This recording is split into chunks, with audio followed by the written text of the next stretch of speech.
Gary is our next presenter. Gary is the Chief Executive Officer at New Frontier Data. He's going to be speaking on cannabis consumer intelligence and market dynamics. New Frontier's mission is to inform policy and commercial activity for the global legal cannabis industry. And Gary, you must be very busy in Washington, D.C. these days. There's a lot going on around this. Yeah, there really is. And Paul, thank you so much for having us. And Matt jumped off, but Matt, good to see you as well. Yeah, the cannabis industry, Paul, you asked Matt, what's exciting about the cannabis industry? And the question really, one of the questions that we get asked often, right? What is the most exciting part of the industry? And there are many exciting parts. The cannabis consumer and the understanding of the consumer and the data that surrounds the consumer is obviously a very dynamic and exciting part of the industry. And that's really what I'm here to talk about today. So I'm going to pop up a quick deck here and kind of go through it. And if we have a couple minutes at the end, obviously I'll answer whatever questions you have, Paul.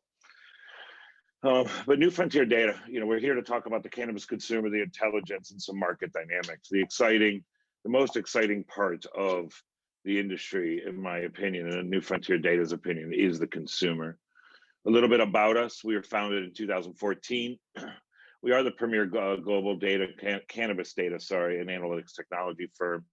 We started really as a market research firm that was charged to elevate and vet the data that is coming into and collect the data that's coming into the industry and make that data understandable to investors, policymakers, operators within the industry. We currently operate, in 3 major markets in Europe, Latin America, and of course, North America. Our research has been sold worldwide. And we're very proud of the work that we do and the partnerships that we make. Matt obviously was just talking. Mitch Borukowitz, who I see is on and will be talking right after us as our principal investor with Merida. And so we're really proud of the industry and how the industry has matured. New Frontier Data, we have been pioneers in the cannabis consumer research. Most of the consumer research, when you hear about it in the industry, is very much focused on point of sale and the history.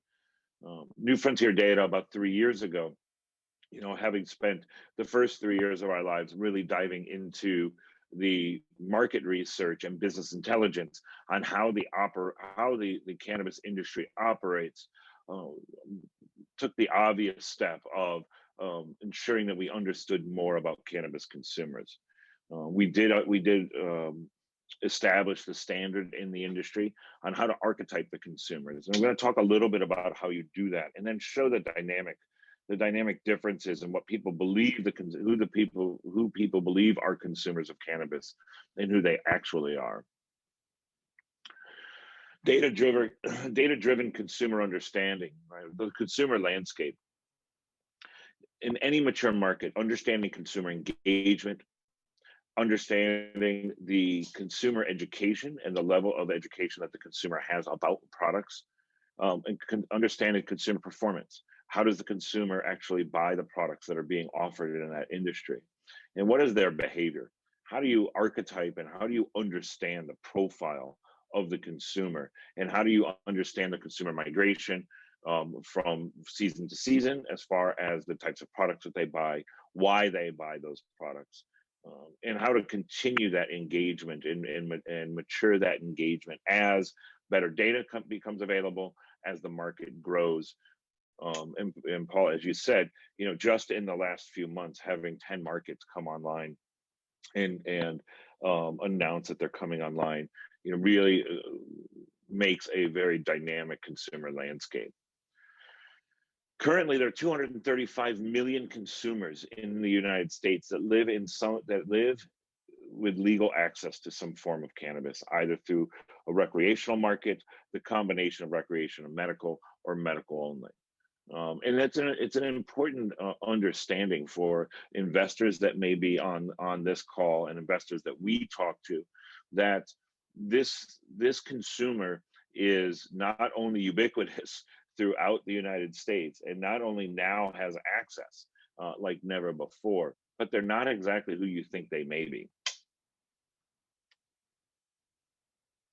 Our consumer research methodology, we always talk a little bit about our methodology, so because there are lots of numbers that fly around, there's a lot of data points in the industry. As with every new industry, people are clamoring for actionable insights and actionable data, and will ingest and consume any data that's available to them. So we really like to make sure that people understand that we use a combination of social science, qualitative analysis, the consumer insights, as well as predictive analytics. And you'll see the result of that as we move through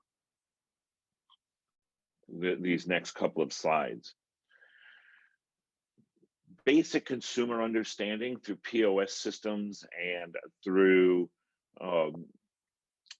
without the use of machine learning or artificial intelligence, will get you some good insights. They will get you a basic level of insight. For example, 47% of consumers use multiple times per week. So consumer frequency, that's important in CPG categories. Out in the mature world, it's obviously very important in the cannabis world. Also, again, in a very basic understanding of consumers, what's their primary source of access to a market? Right? The two primary sources in our market are friends. This actually changed as a result of the pandemic. You know, the cannabis was considered a very social, consumption was considered very social, and products were very much, consumers are heavily reliant on their friends to understand the products, and consumer education was done, you know, word of mouth. Through this last 18 months, we've really seen brick and mortar stores, you know, the primary source is still friends and family, but has really, the brick and mortar store has really grown. The amount of online consumer education that's available, you know, through the menu systems and dispensaries, delivery systems that needed to come online as a result of the pandemic, really has shown a consumer shift just in the last 14 months from a very social consumption model to an individual understanding and a much more educated consumer. The motivation of consumption of any product is really important. And the important insights in this particular slide really speak to the dynamic, the diverse makeup of the consumer in the industry. About more than 50% of all consumers in the industry, they consume cannabis products for pain, medical, or stress relief. And so that's important when you think of, you know, other consumer products or other consumer categories. You know, athletic shoes and sneakers are addressing one very specific thing. This product category and this consumer vertical addresses many different types of products, many different delivery systems, and of course, many different types of consumers that are all intertwined, which makes this consumer category very strong. It makes it, again, you know, to use the word again, diverse, but it makes the opportunity for investment, the opportunity for brand creation very strong, because these consumers, they will consume different forms and for different reasons, but as we showed earlier, for multiple times per week. Now, when you go from a very basic understanding of the consumer, and you need to get a more sophisticated understanding of the consumer, we realized about 2.5 years ago that none of the other companies in the industry had archetyped the consumer. Mature companies, mature industries, CPG, quick serve restaurants, all of them start with a basic understanding and an archetype of their consumers. And so we set out on a path to do that. And by bringing a lot of data, obviously the POS data, we interviewed more than 20,000 consumers in live interviews over the last 3 years. And when you take qualitative data, quantitative data, and you put them together and you start to understand the consumer, the archetypes become very focused and very easily understood. And building from these archetypes, we then can become very sophisticated marketers. We can become very sophisticated product creators by understanding the consumer at a deeper level. You know, the CBD craze of 2 years ago into this last year is a really good example of the idea that just putting CBD on a product is not a marketing scheme. It doesn't show consumer understanding, and there's no reason for people to buy it. THC-based products and CBD-based products, just like mature products out in the mature world, will need to have a really deep understanding of their consumer, and will need to build products specific to those consumers in order to get sustainable and scalable results out of their investment of creating those products.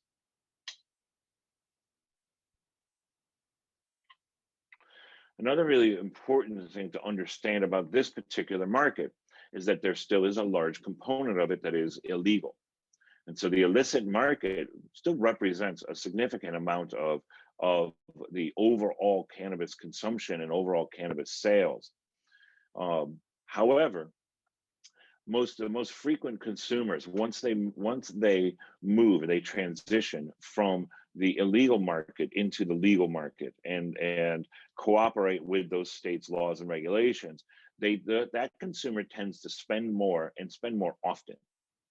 And that's a really important understanding for this industry. If last year this industry was at a $20.3 billion retail number for the entire industry, about 30% of all cannabis consumed was through legal, that other 70% is sitting out there, and there is that white space opportunity.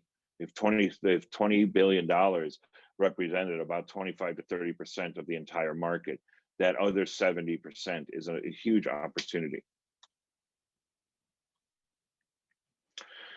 Another big misconception about the industry, because of some of the old stereotypes of the industry, is that flower is predominant. And while it still is a very large portion of the market, we are seeing a transition, a very rapid transition in education of consumers, and that they will consume both flower and non-flower forms of cannabis.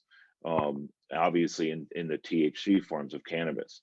Edibles, for the first time last quarter, outpaced the flower products, and that also represents one of the largest and fastest growing consumer groups in the industry, which are women between 35 and 50 years old.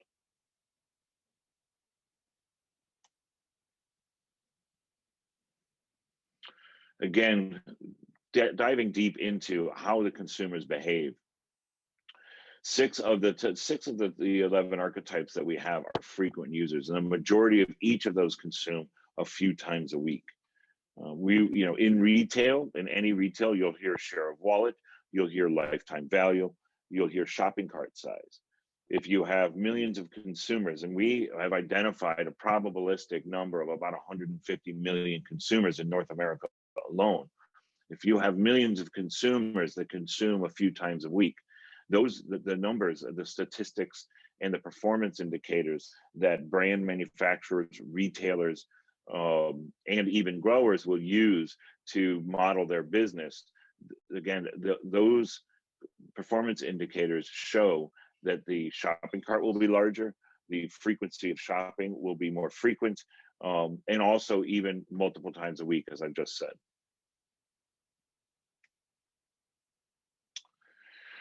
Where do you get all of this information? Right? We have a platform, a SaaS platform called Equio, and it's the legal cannabis market.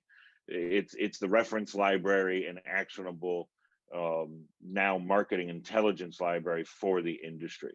We're able to show within the Equio platform investors, operators, researchers, legislators, even states outside of the United States, countries outside of the United States, what the purchasing behaviors of those consumers are, legal market sizes.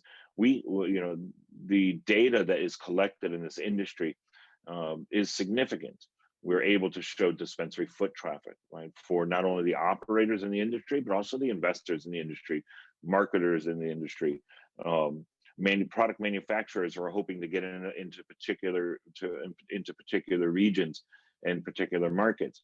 Being able to show the macroeconomic to microeconomic information within just a few clicks on a SaaS platform is really powerful, and it really helps the industry continue to understand the maturation and the trends as it moves forward. As in any consumer market, making sure that you're able to target the consumer is really important. And all of the data that we have researched and all of the business intelligence that we have gathered over the last 7 years all comes down to being able to deliver consumers to retailers, be able to deliver consumers to brands, be able to deliver those brands to those consumers, and make sure that the consumer and the brands and the retail locations are connected in such a way that the retail locations, they get to really develop their particular brands, and they understand their market share, they understand, you know, the white space and the opportunity that sits in front of them. This is new frontier data, and I don't know what my time, I didn't keep my time going, so, but I think, oh, I have 3 minutes. But this is new frontier data in our platform, Equio, and I appreciate everybody who's participated today and is here in attendance. And Paul, if you have any questions, I'm happy to answer them. Yeah, thanks a lot, Gary. I do have a couple of questions for you. I know that data drives a tremendous amount of value within the ESG and sustainability focused markets these days. And I'm just curious how you have developed the Equio platform and what all your data sources are. I mean, you know, a lot of ESG data collectors have thousands of sources around the world that they tap every day. How do you, well, what are your sources? Where are they located? Sure. So we have five categories of sources. We gather data from all of the legal markets at the government level, right? All of the legal markets have their own reporting, and they have what each one of the legal markets has a seed to sale system that they ensure their operators are legal, and they dump that data centrally into their own, you know, ERP or reporting platform for the state. So there's 41 markets or 42 markets now that we take that data from. We also gather data from ancillary businesses. The ancillary businesses could be packaging, it could be fertilizer, it could be light manufacturers.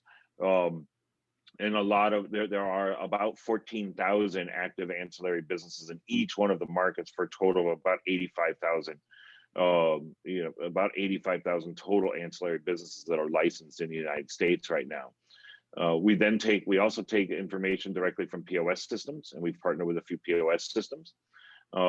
We then also take the information directly from dispensaries, from the operators in the industry, not only dispensaries, but also cultivators, product manufacturers, extractors, in every vertical in the industry. We have about 300 categories of data streams, and we have about 12,000 different data streams that we collect, all the way up to mature. We also partner with mature companies outside of the industry that give us millions and millions of data records every single day on consumer behavior.